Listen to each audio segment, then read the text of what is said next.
বিজেপির সংকল্প মোদির গ্যারান্টি, আর এই মোদি গ্যারান্টির ওপর ভর করেই 400 পার আসন নিয়ে তৃতীয়বার ক্ষমতায় ফিরছে দল। এই আত্মবিশ্বাস বিজেপি নেতৃত্বদের। আর এইবার ক্ষমতায় এলে যেসব কাজ করার সংকল্প বিজেপি নিয়েছে তাদের মধ্যে অন্যতম 70 বছরের ওপর প্রত্যেক ভারতবাসীকে আয়ুষ্মান যোজনার আওতায় আনা হবে। প্রধানমন্ত্রী আবাস যোজনার আওতায় নতুন করে আরো 3 কোটি ঘর প্রদান করা হবে। দেশের 10 কোটি কৃষক আগামী দিনেও পাবেন কৃষক সম্মান নিধির লাভ। ক্ষমতা এলে অভিন্ন দেওয়ানি বিধি চালু করবে বিজেপি। আরো 5 বছরের জন্য বিনামূল্যে রেশন প্রদান করা হবে। কয়েক কোটি পরিবার পাবে বিনামূল্যে বিদ্যুৎ। 10 কোটি মহিলার কর্মসংস্থান তৈরি করার প্রশিক্ষণের ব্যবস্থা করা হবে। এমন বহু প্রতিশ্রুতি এই মুহূর্তে রয়েছে বিজেপির সংকল্পপত্রে। রাজ্যের দুটো লোকসভা আসনে রেকর্ড ভোটে বিজেপিকে জয়ী করতে পাহাড় থেকে সমতল, গ্রাম থেকে শহর দাপিয়ে বেড়াচ্ছে দলের বিভিন্ন স্তরের কার্যকর্তারা। কুমারঘাটে নির্বাচনী জনসভায় বক্তব্য রাখার পাশাপাশি কেন্দ্রীয় স্বরাষ্ট্রমন্ত্রী অমিত শাহ রাজ্যে এসে প্রদেশ নেতৃত্বদের সাথে একের পর এক বৈঠক করেন বলে শোনা যায়। আর সেই বৈঠকে রাজ্যে বিজেপির সাংগঠনিক শক্তি বৃদ্ধি নিয়ে গুরুত্বপূর্ণ সব আলোচনা হয়েছে বলে খবর। কেন্দ্রীয় স্বরাষ্ট্রমন্ত্রীর সঙ্গে অন্যদিকে সাক্ষাৎ করেন মথা প্রতিষ্ঠাতা প্রদ্যুৎ কিশোর দেববর্মা। সূত্রের খবর, পূর্ব ত্রিপুরা আসন নিয়ে চিন্তিত কেন্দ্রীয় নেতৃত্ব। বিরোধীরা একদিকে প্রতিনিয়ত বিজেপির বিরুদ্ধে প্রতিশ্রুতি পালন না করার অভিযোগ তুলছে, অন্যদিকে বিজেপির দাবি প্রধানমন্ত্রী নরেন্দ্র মোদীর নেতৃত্বে 3 তালাক বাতিল, 370 বাতিল, রাম মন্দির নির্মাণ এবং সিএএ লাগু প্রমাণ করে বিজেপি কথা দিলে কথা রাখে। নির্বাচনের মুখে বিজেপির সংকল্পপত্র গণদেবতাদের কতটা খুশি করবে তা নিয়ে আমাদের আজকের এই বিশেষ টকশো। নমস্কার, আমি দীপেন আর আপনারা দেখছেন নিউজ ভ্যানগার্ড। আজ আমার সাথে স্টুডিওতে উপস্থিত আছেন বিশিষ্ট বিজেপি নেতৃত্ব তথা প্রদেশ বিজেপির অন্যতম প্রবক্তা নবেন্দু ভট্টাচার্য।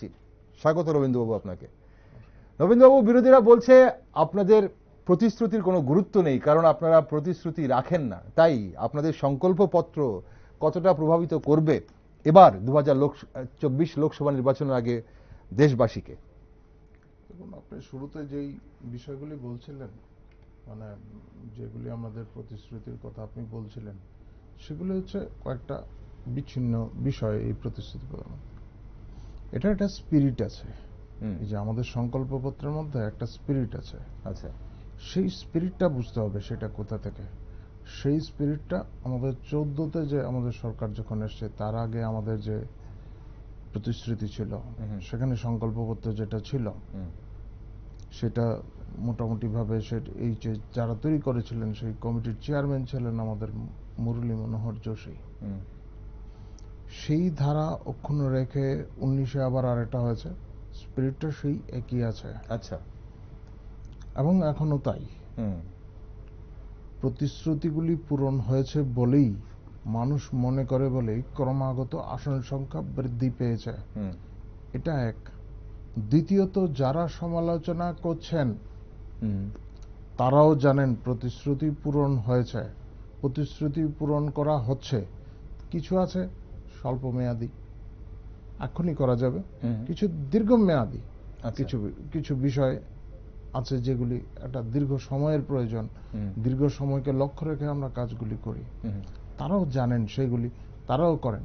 এবং তারা অনেকেই আছেন আতঙ্কিত, যারা বলছেন যে এই প্রতিশ্রুতি পূরণ করে না বলে মনের মধ্যে একটা বিশ্বাস যোগাচ্ছেন। কারণ আপনি এই প্রতিশ্রুতির মধ্যে দেখেছেন, আমরা বলছি দুর্নীতি দূরীকরণ, এবং দুর্নীতির প্রতি যেভাবে খড়গহস্ত রয়েছে এই সরকার, তাতে অনেকেই প্রমাদ গুনছেন যে এই সরকার যদি আবার আসে তাহলে অনেকেই হয়তো যারা দুর্নীতি করেছেন বা তাদের বিরুদ্ধে দুর্নীতি প্রমাণ হয়ে গেছে, তাদের স্ত্রী ঘরে বাস হবে। আচ্ছা, তাহলে ফলে এইগুলি মনে করে তারা একটু নিজের মধ্যে মানে শক্তি যোগানোর, মনে মনে শক্তি যোগানোর চেষ্টা করছেন। যাই হোক, এগুলি তারা করবেন। সংকল্প, ভারতীয় জনতা পার্টির প্রতি মানুষের আস্থা রয়েছে, সর্বত্র আপনারা সদ্য সমাপ্ত বিভিন্ন যে নির্বাচনগুলি হয়েছে সেখানে যদি আপনারা দেখেন মানুষের আস্থা অর্জন করতে ভারতীয় জনতা পার্টির নেতৃত্ব সক্ষম হয়েছে, কার্যকর্তারা সক্ষম হয়েছেন এবং সর্বোপরি মানুষ মনে করেন যে ভারতীয় জনতা পার্টির কোনো বিকল্প এখনো হতে পারে না। এবং ভারতীয় জনতা পার্টি যেভাবে, আমি তো আপনাকে বলছি শুধু আমাদের দেশের যে কথা চিন্তা ভাবনা করে আমাদের যে স্পিরিটের কথা বললাম, আমাদের সংকল্পপত্র এখন বিদেশেও দেখছে, বিদেশেও সেগুলি নিয়ে চর্চা করছে এবং বিদেশের বহু রাজনৈতিক দল সেইভাবে চিন্তা করছে ভারত যদি এত দ্রুত অগ্রগতির দিকে এগিয়ে যেতে পারে, ভারতের যদি এত দ্রুত অগ্রগতি হতে পারে, সেই সমস্ত দেশ কেন পিছিয়ে থাকবে। তারা সেই সমস্ত পলিসি নেওয়ার চিন্তা ভাবনা করছে এবং সেই সমস্ত জায়গায় সেই বিষয়গুলি নিয়ে চর্চা হচ্ছে। এই দেশে সামান্য গুটিকতক দল যাদের বিরুদ্ধে অজস্র অভিযোগ, যাদের নেতৃত্বের বিরুদ্ধে অজস্র অভিযোগ, কেউ জেল খাটছেন, কেউ জেল থেকে নির্বাচনে লড়ছেন, যাদের বিরুদ্ধে বিস্তর অভিযোগ, তারা ঐক্যবদ্ধ হয়ে, কিছু রাষ্ট্রবিরোধী শক্তিও আছে তাদের সঙ্গে, তো এই ধরনের শক্তিগুলি ঐক্যবদ্ধ হয়ে মানুষের মন জয় করবে এমনটা ভাবা কিন্তু ভুল হবে মনে হয়। রবীন্দ্রবাবু, প্রতিশ্রুতি আপনি বললেন 2014, 2019 এবং তারপর 2024, এখন তাহলে কি আমরা ধরে নেব এটা কন্টিনিউশন? আপনারা 2019 বা 2014 সালে যে প্রতিশ্রুতিগুলো দিয়েছিলেন সেগুলো এখনো পালন করে চলেছেন বলতে চাইছেন? 2014 যেটা ছিল সেটা ছিল 1000 বছর আগের প্রেরণা। অতীত ভারত কি ছিল, বিদেশি আক্রমণের পূর্বে ভারত কি ছিল, আচ্ছা, সেই প্রেরণাটা আমাদের মধ্যে ছিল। আমাদের যে ভারতীয় জনতা পার্টির কার্যকর্তারা যে উদ্দেশ্য লক্ষ্য নিয়ে কাজ করত, অখণ্ড ভারতের মানচিত্রের সামনে যে ঋষি অরবিন্দ প্রার্থনা করতেন, আমরাও অখণ্ড ভারতের পুজো করি। আমরা নিত্যদিন সেই পূজা চলে আমাদের। সেই 1000 বছর আগের প্রেরণা নিয়ে আমরা এগিয়ে চলছিলাম। আচ্ছা, এখনো সেই প্রেরণা বজায় আছে, কিন্তু 14তে আমাদের অভিজ্ঞতা ছিল না। এখন আমাদের 10 বছরের অভিজ্ঞতা হয়েছে, এখন আগামী 25 বছরের পরিকল্পনা আছে আমাদের সামনে। আচ্ছা, আর লক্ষ্য আগামী 1000 বছর। আচ্ছা, আপনি দেখবেন, আমি একটা কথা বলি, আপনি দেখবেন এই যে রাম মন্দির প্রতিষ্ঠা বলা হচ্ছে, এই মন্দির 1000 বছরের জন্য লক্ষ্যমাত্রা নিয়ে তৈরি করা হয়েছে। আচ্ছা, 25 বছরের পরিকল্পনা আমরা করছি, কিন্তু লক্ষ্য আগামী 1000 বছর পরে ভারতের অবস্থানটা কি হবে, আমরা সেই লক্ষ্য নিয়ে কাজ করি। ওকে, আপনি বললেন 10 বছরে, আপনাদের 10 বছরে যখন শুরু করেছিলেন তখন অভিজ্ঞতা ছিল না, এখন আপনাদের অভিজ্ঞতা হয়েছে, আরো 25 বছরের পরিকল্পনা আপনারা নিচ্ছেন। প্রশ্ন হচ্ছে যে 10 বছর শাসনে থেকেও বিজেপিকে এখনো কি ফ্রিবিজের উপর নির্ভর করতে হচ্ছে? কারণ আপনারা বলছেন যে আগামী 5 বছর ফ্রিতে রেশন দেবেন, আপনারা বলছেন ফ্রিতে বিদ্যুৎ দেবেন। 10 বছরের শাসনে থেকে এখনো কেন ফ্রিবিজের উপর নির্ভর করতে হচ্ছে বিজেপিকে? না, এই জায়গাটা একটু সংশোধন করে নিচ্ছি। বিদ্যুতের ব্যাপারটা আপনাদের একটু বলছি আমি। বিদ্যুতের ব্যাপারটা আলাদা, বিদ্যুৎ একদম সেই রকম না আপনি যেরকম বলছেন, এটা সম্পূর্ণ ফ্রি না, কেজরিওয়ালের ফ্রি না। আচ্ছা, আমি বলছি, আচ্ছা, আগে এই যে খাদ্যের ব্যাপারটা বলি, খাদ্যের ব্যাপারটা শুরু হয়েছিল করোনা কাল থেকে।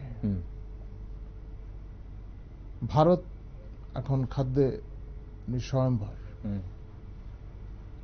ভারতের কোন অংশের মানুষ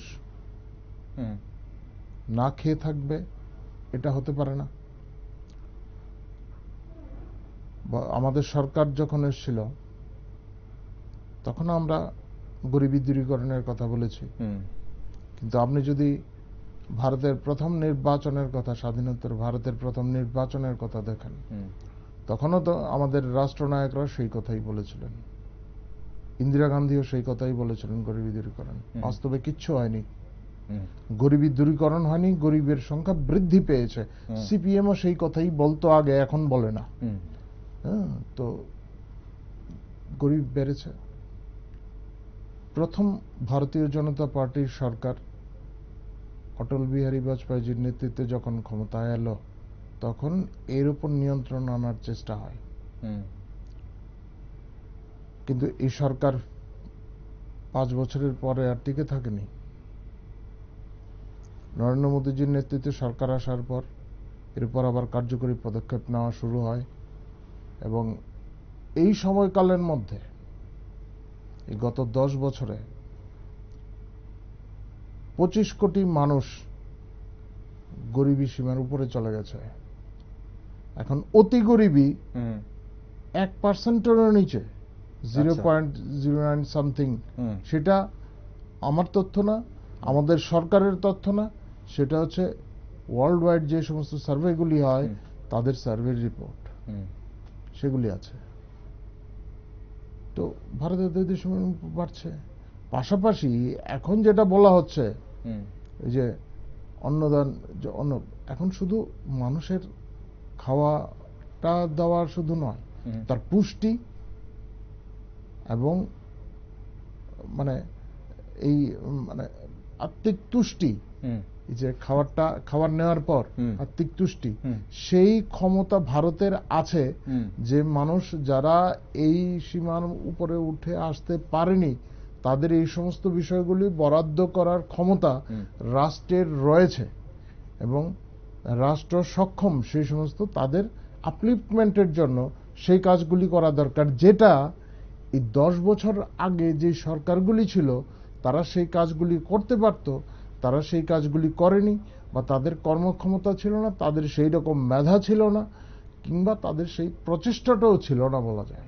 নবেন্দ্রবাবু, এই যে চালের কথা বা এই যে রেশনের কথা বলা হচ্ছে, 5 কেজি চাল ফ্রিতে দেওয়ার কথা আপনি বলছেন পুষ্টির জন্য বা তুষ্টি যেটাই বলুন, এখন কথা হচ্ছে যে 25 কোটি মানুষ আপনি বলছেন গরিবের সীমারেখার উপরে উঠে এসছে।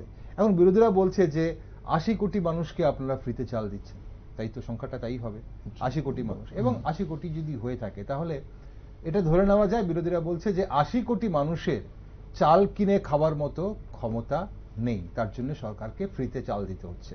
1, 2, 5 কেজি চাল ফ্রিতে দিয়ে বাকি যে দ্রব্যমূল্য বৃদ্ধি হচ্ছে তাতে সেই দেশবাসীর, সেই 80 কোটি মানুষের আখেরে লাভ কিছুই হচ্ছে না, বিরোধীরা অভিযোগ করছে। না না, মানে বাস্তবটা আপনি দেখুন, বাজারে চালের দাম কি হারে বাড়ছে, অতীতে কি হারে বাড়তো, অতীতে কি হারে বাড়তো, মানে তফাৎটা কি, কতভাবে বাড়তো, কি পরিমাণে বাড়তো, সেই অঙ্কটা হিসাব করে দেখুন সেই পরিমাণে বাড়ছে কিনা। মানুষের একটা নির্দিষ্ট পরিমাণ চাল যখন সে ন্যায্য মূল্যের দোকান থেকে পেয়ে যাচ্ছেন, স্বাভাবিকভাবেই বাজারের উপর চাপটা কম আসে, বাজারের উপর যেহেতু চাপটা, হ্যাঁ বাজারের উপর চাপ কম আসছে, ফলে সে নিয়ন্ত্রণ। এখন আপনি মানে দামি চাল খাবেন, সে তার তো দাম বাড়বেই, সে তো আপনার ভোগ্য বস্তু, সে আপনি বাসমতি চাল খাবেন তো সে দাম দিয়ে তো আপনার কিনতেই হবে, তার দাম তো কিছুটা বাড়বেই। যারা ভোগী তাদের উপর তো ট্যাক্স বাড়বে, এটাই স্বাভাবিক। আর মানে যারা একদম খেটে খাওয়া মানুষ, যাদের মান উন্নয়নের প্রয়োজন আছে, যাদের এই সরকার চেষ্টা করছে উপরে তুলে আনার, যেটা ইতিপূর্বে হয়নি, এই 10 বছরে হয়েছে এবং সাফল্য এসছে অনেকাংশে, জীবনযাত্রার মান অনেকটা বৃদ্ধি পেয়েছে, তো সেই অংশের মানুষের সাথে তো এইগুলি একটু তো কম্প্রোমাইজ করতে হবে। যারা যারা মানে যাদের আর্থিক ক্ষমতা আছে, যাদের বাসমতি চাল খাওয়ার ক্ষমতা আছে, আর আমাদের, আমি এই প্রসঙ্গক্রমে এই কথাটা বলছি, আমাদের এই রাষ্ট্রের অবস্থা এরকম আছে। কৃষিতে আমি পরে আপনি জিজ্ঞাসা করলে আমি বলবো কৃষির অবস্থা, কৃষি নিয়ে পরিকল্পনা। ভারতের কৃষি ব্যবস্থা এতটা উন্নত হয়েছে যে এত মানুষকে আমরা অন্যের সংস্থান করেও, চাল গম এগুলি দিয়েও ভারত এখন চাল রপ্তানিতে 1 নম্বর রাষ্ট্র, চাল রপ্তানি। তারপরেও কৃষকরা রাস্তায় কেন? না না, আমি বলছি কৃষকরা রাস্তায়, কৃষকরা কি কৃষকের জন্য নির্বাচনে পরে দেখবেন কি হয়। তো আমাদের যে চাল, সেই চাল আফ্রিকান অনেক দেশগুলি আছে যেখানে না গেলে সেখানে অনাহার মারাত্মকভাবে বেড়ে যাবে। ভারত রপ্তানি বন্ধ করে দিলে ওনারা সমস্যা রপ্তানি অনেক জায়গায় ফ্রিতে চাল সেগুলো তো যাচ্ছে।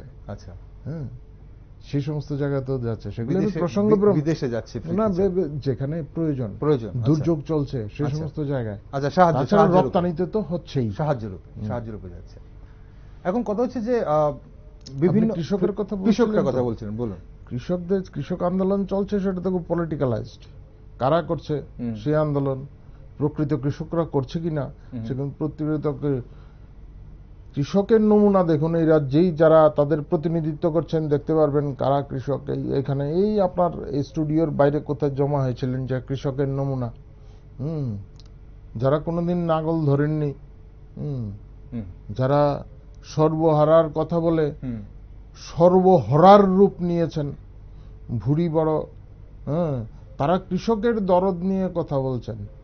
যারা এই রাজ্যে ক্ষমতায় থাকাকালীন সময় এমএসপি চালু করেননি, বিধানসভার ভেতরে বাইরে কতবার দাবি জানানো হয়েছিল, না কেন্দ্রীয় সরকার দেয় না, কেন্দ্রীয় সরকারে দিতে হয়নি, রাজ্যে ভারতীয় জনতা পার্টির সরকার আসার সঙ্গে সঙ্গে চালু করে দেওয়া হয়েছে এমএসপি। এরা বলছে, এরা আবার ভিক্ষা দিচ্ছে নাকি? আরে মানে উদ্ভট কথাবার্তা। এদের তো রাষ্ট্র সমাজ, এই সমাজ নিয়ে তাদের কোনো দায়বদ্ধতা নেই। এরার দায়বদ্ধতা হচ্ছে ওই সেখান থেকে যে ভারতের শত্রু রাষ্ট্র যেগুলি, সেখানে দায়বদ্ধতা সেখানে তাদের, ফলে তারা এগুলি করবে। কৃষক আন্দোলনে আপনারা দেখছেন না কাদের পতাকা তুলছে? ইতিপূর্বে যে আন্দোলনটা হয়েছিল সেখানে কার কার কথা উঠেছে? দেশ বিরোধী, নির্বাচনের পরে এমনিতেই শেষ, আর থাকবে না তারা। আচ্ছা, আপনি বলছেন নির্বাচনের মুখে শুধু এই আন্দোলন, নির্বাচনের পরে কৃষকরা আন্দোলন করবে না, তাহলে কৃষকদের সমস্যা কি? যা যা সমস্যা আমরা শুনছি কৃষক আন্দোলন থেকে উঠে আসছে, সেগুলো কি তাহলে না? কৃষক আন্দোলনের সমস্যাগুলো কিছু আছে বলছি, আমি বলছি এমএসপির কথা বলছি। এমএসপি দিয়ে, শুধু এমএসপি দিয়ে কৃষকদের মানে সমস্যার সমাধান বা কৃষকদের মান উন্নয়ন সেগুলি হবে না। ভারতীয় জনতা পার্টির সরকার আসার আগে কত কৃষক আত্মহত্যা করত সেই হিসাব সিপিএম এর কাছে থেকে নিয়ে নেবেন, কারণ তখন কংগ্রেস জমানা ছিল, কি হারে কৃষকরা আত্মহত্যা করত। আজকের দিনে আপনি পত্রিকা খুললে, মিডিয়াতে কোথাও কৃষক আত্মহত্যার কটা ঘটনা আপনি পাবেন? ঋণের জালে সমস্যায় ভুগছেন এরকম কতটা পাবেন? সেই সংখ্যা, মানে ঋণের সমস্যা আছে, আমরা বিশ্বাস করি যে সমস্যা আছে, সেই সমস্যা সমাধানের চেষ্টা করছে এবং সাফল্য আসছে, সেই সাফল্যটা খুব দ্রুত আসছে। আমি যদি দেখি এই যে কৃষকদের আয় দ্বিগুণ করার কথা বলা হয়েছে, আমি এমএসপিটার কথা বলছি। আপনি এই এমএসপি এই সময়কালের মধ্যে 1.5 গুণের মতো বৃদ্ধি পেয়েছে, হ্যাঁ, এমএসপি। কিন্তু শুধু এমএসপি বাড়িয়ে এই কাজটা হবে না, আপনার কানেক্টিভিটি দরকার, ইনফ্রাস্ট্রাকচার দর্কার। আচ্ছা, হ্যাঁ, ইনফ্রাস্ট্রাকচার দরকার, এবং এই দিকটাতে মোদী সরকার বিশেষভাবে গুরুত্ব দিয়েছে। আপনি সারা ভারতবর্ষের কথা ভাবতেন, ত্রিপুরার কথা দেখুন। এখন এই যে সমস্ত জায়গা থেকে সরকারি ধান ক্রয় করা হচ্ছে, তাদের নিয়ে আসতে কতটা সময় লাগছে? অনেক কম সময় লাগছে। এবং এমএসপি থাকার কারণে আরেকটা জিনিসও আছে, যারা এতদিন কৃষকদের ঠকানোর চেষ্টা করত, তারাও কিন্তু অধিক মূল্য দিচ্ছে এখন। আচ্ছা, ফলে কৃষকরা লাভবান হচ্ছে। আমাদের মানে সরকারের কাছে বিক্রি করতেই হবে এমন কোনো কথা নেই। যে কৃষক এমএসপির চাইতে বেশি মূল্যে বিক্রি করতে পারবে, বিক্রি করবে, অসুবিধা নেই, সেটা বড়। হ্যাঁ, আবার এই কানেক্টিভিটি। দ্বিতীয় যে মানে টেকনোলজির ডেভেলপমেন্ট, টেকনোলজিক্যাল ডেভেলপমেন্ট যেটা হচ্ছে, আপনি আর কিছুদিনের মধ্যে ত্রিপুরাতেও দেখবেন কৃষিক্ষেত্রে ড্রোনের ব্যবহার কিভাবে হচ্ছে। আমাদের বর্ডারিং এরিয়া, ফলে কিছু কিছু জায়গায় সমস্যা হচ্ছে, কিন্তু ভারতের বিভিন্ন জায়গায় শুরু হয়ে গেছে। এবং এখন মহিলারা যারা চাষবাসের সঙ্গে যুক্ত, তারা ড্রোন ব্যবহার করবে মানে কৃষিকাজের জন্য। উৎপাদন বাড়ছে, কৃষকদের অবস্থার উন্নতি ঘটছে, এবং উন্নতিটা আরো ব্যাপক ভাবে। হ্যাঁ, এতে কিছু কিছু মানুষের সমস্যা হচ্ছে, যারা কৃষকদের হাতিয়ার হিসেবে ব্যবহার করতে, যারা তাদের পার্টি কনস্টিটিউশনে উল্লেখ করছে কৃষক এবং শ্রমিকদের নিয়ে তারা এখনো একতন্ত্র প্রতিষ্ঠা করবে। সেই কৃষক সেই শ্রমিক তো তাদের সঙ্গে আর আসবে না, সমস্যাটা সেখানে তাদের। হ্যাঁ, ফলে ফলে হচ্ছেটা কি, কৃষক শ্রমিক সবার সেইভাবে, কৃষকরা এইভাবে উপকৃত হচ্ছে। মানে এর আগে কখনো মানে এই বছরে ৬,০০০ টাকা এইভাবে একজন কৃষক পেতে পারেন সরকারি সাহায্য, সেটাতে বীজের কৃষকদের কথা তো আপনি বলছেন, কৃষকদের কথা, কিন্তু আমরা যদি একটু ম্যানিফেস্টোটার দিকে দেখি, বলা হচ্ছে, বিশেষজ্ঞরা বলছেন যে আপনাদের ম্যানিফেস্টোতে যুবদের জন্য তেমন কোনো কিছু উল্লেখ নেই। পাশাপাশি 2014 বিজেপির প্রতিশ্রুতি, 2 কোটি চাকরির যে প্রতিশ্রুতি, সেই প্রতিশ্রুতির কথা বারবার আপনাদের মনে করিয়ে দেয় বিরোধী দলের বিভিন্ন স্তরের নেতৃত্বরা, রাজ্যে হোক বা কেন্দ্র স্তরের হোক, জাতীয় স্তরের হোক। এখন বলা হচ্ছে যে আপনাদের সংকল্পপত্র তো জুমলাপত্র, কারণ সেই 2014 থেকে চাকরির যে 2 কোটি চাকরির কোনো প্রতিশ্রুতি দিয়েছিলেন, আপনারা সেটা রাখেননি। পাশাপাশি যুবদের কর্মসংস্থানের তেমন কোনো উল্লেখ নেই বলা হচ্ছে এই সংকল্পপত্র। কেন যুবরা? প্রথমত কথা হলো, সেকালের যে কথাটা বলছেন, বিরোধীরা তখন যে কথাটা বলেছিল সেটা যে অসত্য, জনগণ তা প্রমাণ করে দিয়েছে। তারপর আমি বলছি,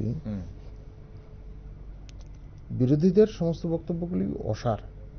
কারণ আপনি দেখুন, আমি বেশি দূর যাচ্ছি না, এই গত বছরটা, গেল বছর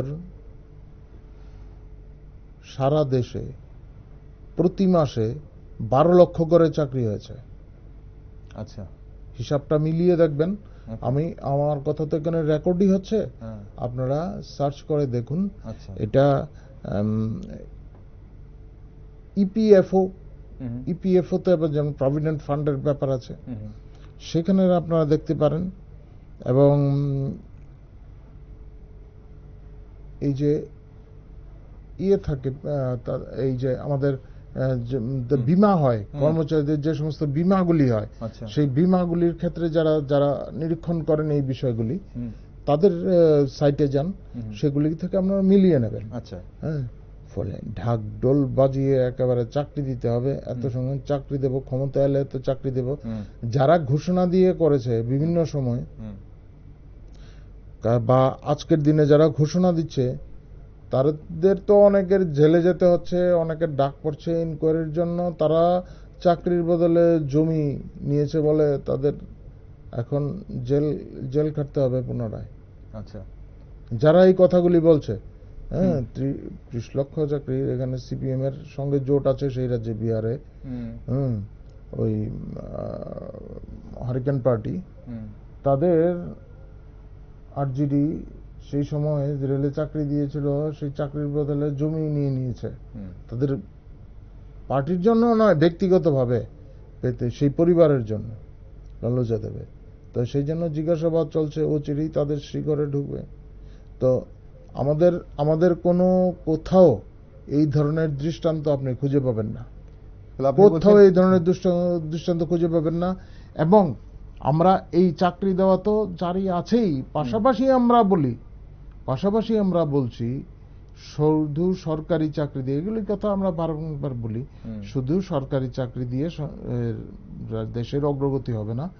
আমরা মনে করি আত্মনির্ভর হওয়া খাতিরে প্রত্যেকটা যুবকের আত্মনির্ভর হওয়া প্রয়োজন, সেই প্রচেষ্টা থাকা প্রয়োজন। সরকারি চাকরি তো হবেই, কিন্তু মানে বিনিয়োগ আরো বাড়াতে হবে, বিনিয়োগের সাথে কর্মসংস্থানটাও কিভাবে বাড়বে তার পুরো ছক তৈরি করা যায়। বেকারদের কথা আপনি বলছেন, কংগ্রেস বলছে 10 বছরে আপনারা 84% এখন দেশের যুবরা কর্মহীন, এবং বেকার বানিয়েছেন 84% 10 বছরে, কংগ্রেসের অভিযোগ। না, এগুলি বলে তো তথ্য দিতে হবে কিভাবে এটা হয়েছে, তাদের তথ্য তো অসার। আমি আবারও বলছি, আপনারা দেখুন, আমি শুধু গত বছরের কথাটা বললাম। আমি গত বছর আপনি বললেন প্রায় আপনার হিসাব অনুযায়ী তাহলে 1,44 লক্ষ, প্রতি মাসে 12 লক্ষ করে চাকরি হয়েছে। তাছাড়াও আপনি দেখুন নানাভাবে কিভাবে কর্মসংস্থানগুলি হচ্ছে, কর্মসংস্থান কিভাবে হচ্ছে এবং কর্মসংস্থানের সুযোগ কিভাবে বাড়ছে, সেটা মানে আমাদের যে আমরা যে ইনফ্রাস্ট্রাকচার, ডিজিটাল ইনফ্রাস্ট্রাকচার ডেভেলপমেন্ট যেগুলি হচ্ছে আমাদের, হ্যাঁ, সেগুলির মাধ্যমে কিভাবে আমাদের কর্মসংস্থানের সুযোগগুলি বাড়ছে এবং বাড়বে আগামী দিনে আরো বিভিন্ন ক্ষেত্রে আমরা যেভাবে কাজ করছি সেগুলি। আর যুবকদের কথা বলছেন, আমাদের প্রধানমন্ত্রী আরো আগেই ঘোষণা করছেন এবং প্রতিশ্রুতিপত্র সমস্ত বিষয়গুলি উঠে এসছে, প্রধানমন্ত্রীর ভাষণেও বিষয়গুলো আছে। আমরা বলছি দেশে 4টি শ্রেণী রয়েছে, আচ্ছা, যুবক, মহিলা, কৃষক, গরিব। এই 4 বিন্দুতে আমাদের কাজ। এখন 4 বিন্দুকে সামনে রেখে কাজ।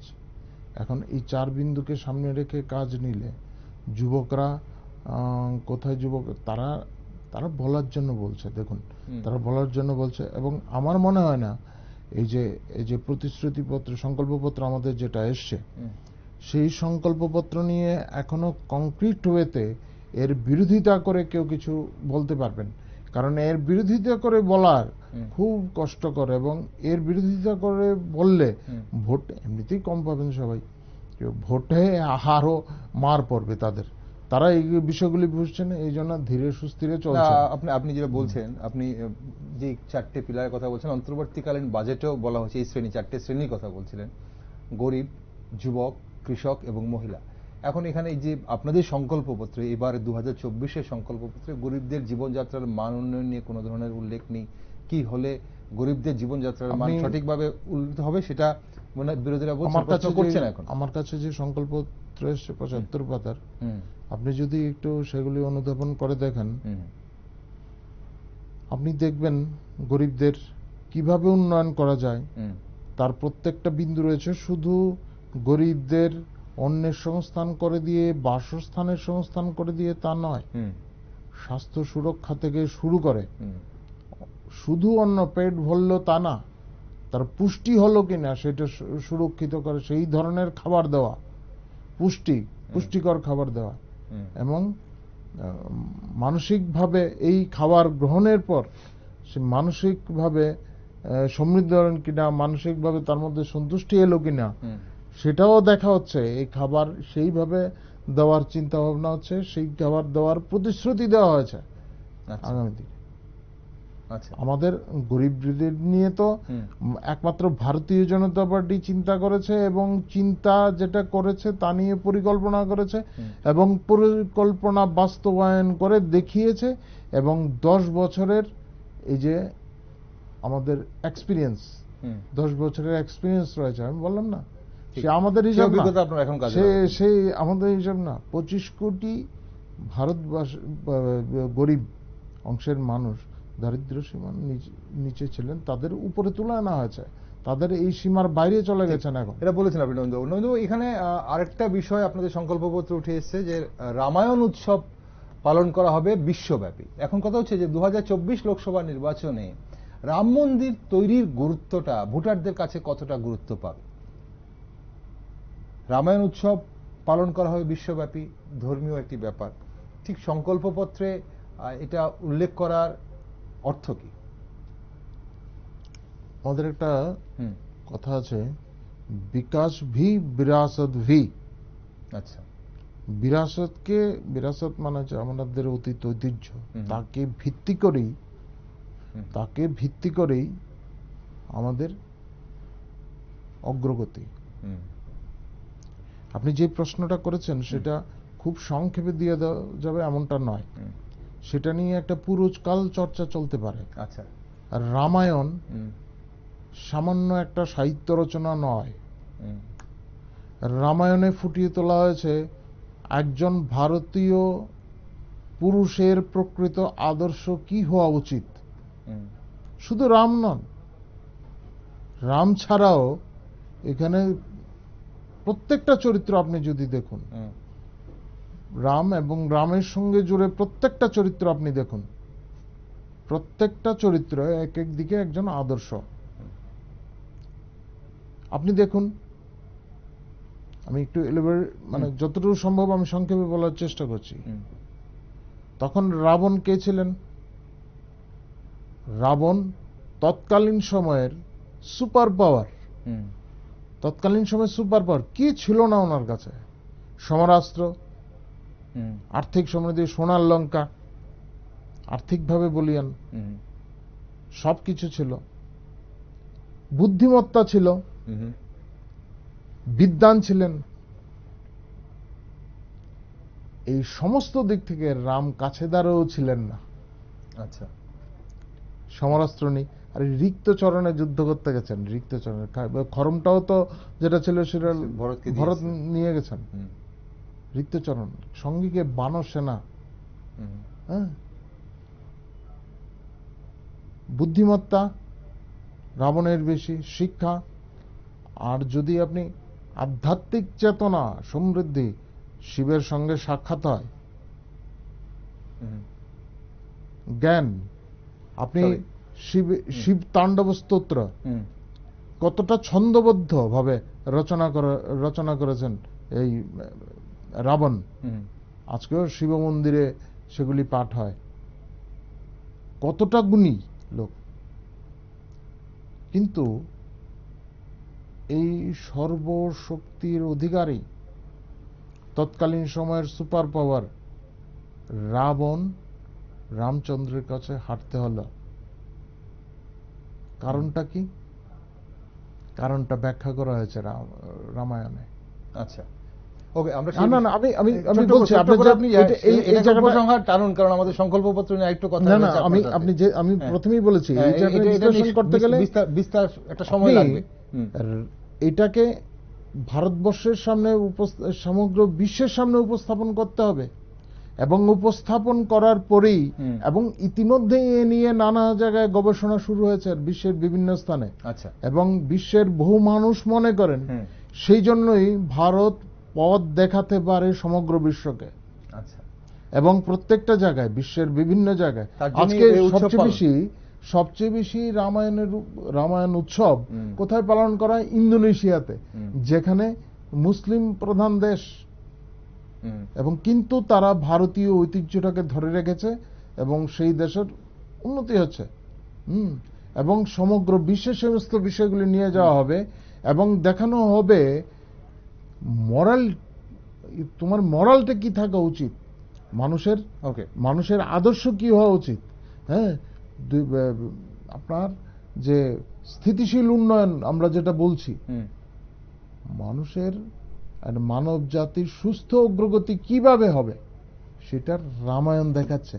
এবং রামায়ণ দেখাচ্ছে বলেই বিশ্বের বিভিন্ন জায়গার সেই চাহিদাগুলিও দেখা যাচ্ছে ভারতের প্রতি। ভারত কি, ভারতের ঐতিহ্য কি, ভারত কিভাবে রাষ্ট্র পরিচালনা করতে চায়, সমাজকে কিভাবে পরিচালনা করতে চায়, এবং সমাজের অগ্রগতি কিভাবে হওয়া উচিত, সেইগুলি দেখানোর জন্য সমগ্র বিশ্বে সেইগুলি প্রচার করা প্রয়োজন। এবং এর মাধ্যমেই আপনি পলিটিক্যাল সায়েন্সের যারা ছাত্ররা আছেন তারা খুব ভালোভাবে বুঝবেন যে সফট পাওয়ার একটা বিষয় আছে। পলিটিক্যাল আন্তর্জাতিক সম্পর্কের যে বিষয় নিয়ে যারা চর্চা করেন, সফট পাওয়ার, এই সফট পাওয়ারের গুরুত্ব অপরিসীম, এবং এইটা সফট পাওয়ারের কাজ করবে। এবং আগামী দিনে এই রামায়ণ সংক্রান্ত বিভিন্ন বিষয় এবং রামায়ণ অনুযায়ী যে রাষ্ট্র পরিচালনা, সেই সমস্ত বিষয়গুলির যে বার্তা বিদেশে যাবে, তাই ভারতকে সমৃদ্ধির শিখরে নিয়ে যাবে। ওকে নবীনবাবু, সময় ফুরিয়ে যাচ্ছে আমার অনুষ্ঠানের। কংগ্রেসের ন্যায় গ্যারান্টির তুলনায় বিজেপির সংকল্পপত্র, আমাদের দুটো ইস্তিহারই আমাদের সামনে এসছে, আপনাদের সংকল্পপত্র, কংগ্রেসের ন্যায় গ্যারান্টি। এখন কিভাবে আপনাদের সংকল্পপত্র ভারী আপনি মনে করেন, এবং দেশবাসীর কাছে বিজেপির সংকল্পপত্র কিভাবে বেশি বিশ্বাসযোগ্য এবং গ্রহণযোগ্য? না, মানুষের কাছে তো মানে ইতিহাস তো আর মুছে ফেলা যাবে না। গ্যারান্টি সেই স্বাধীনতার পর থেকে তারা দিয়ে এসছেন, কংগ্রেস দিয়ে এসছেন। গত 10 বছর যাবত আমরা সুযোগ পেয়েছি। হ্যাঁ, তার আগে 5 বছর সময়কাল ছিল, সেটাও মানুষ বিবেচনা করে। দীর্ঘ সময়কাল আমরা বিরোধী দলেই ছিলাম। মানুষের কাছে অভিজ্ঞতা আছে, এবং মানুষ মনে করে যদি এই ন্যায়, কংগ্রেস যে ন্যায়ের কথা বলছে, সেগুলি প্রকৃতপক্ষে তারা যদি মন থেকে চাইতো, তাহলে তো আজকের পরিস্থিতি তাদের আর জন্য তৈরি হতো না।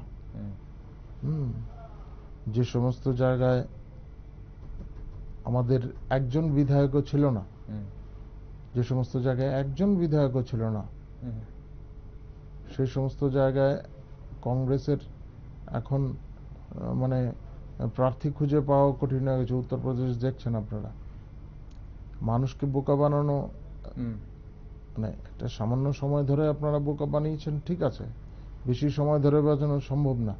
এবং এখন যে সমস্ত ন্যায়গুলির কথা বলছেন, সেগুলির ব্যাখ্যাই তো আপনারা দিতে পারছেন না, স্পষ্ট করতে পারছেন না। তাহলে আপনি বলছেন কংগ্রেসের ন্যায় গ্যারান্টি মানুষ বিশ্বাস করছে না। এবং কংগ্রেসের এই ন্যায় গ্যারান্টি নিয়ে যখন কথা হচ্ছিল, তখনই তো কংগ্রেসের বহু নেতা তাদের দল ছাড়তে শুরু করেছেন। এর কথা যখন থেকে বলতে শুরু করেছেন, তখন থেকেই তো কংগ্রেসের অনেক নেতা এর উপর অনাস্থা প্রকাশ করে তাদের দল ছেড়েছেন। সবাই আমাদের দলে এসছেন এমনটা না, কিন্তু দল ছেড়েছেন, এবং দল ছেড়ে অন্য কোনো দলে যাননি এমনও আছে।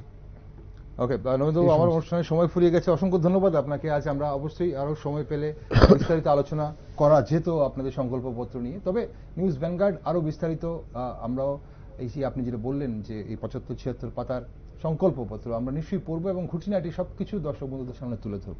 ধন্যবাদ আপনাকে সঙ্গে থাকার জন্য। দর্শক বন্ধুরা, নির্বাচনের প্রাক্কালে প্রতিটি রাজনৈতিক দল নির্বাচনী ইস্তেহারে গণদেবতাদের প্রভাবিত করার চেষ্টা করে, নানান প্রতিশ্রুতির মাধ্যমে ভোটারদের মন জয় করার চেষ্টা করে। 2024 লোকসভা নির্বাচনে একই পথে হাঁটল শাসক ও বিরোধী শিবিরের বিভিন্ন রাজনৈতিক দল। তবে গণদেবতারা কাদের প্রতিশ্রুতিতে প্রভাবিত হয় বেশি, সেটাই এখন দেখার। নির্বাচনের সব খবর আমরা রাখছি চোখ, আর তাই আপনারা নিউজ আপডেট এবং টক শো দেখার জন্য চোখ রাখুন শুধুমাত্র নিউজ ভ্যানগার্ডে।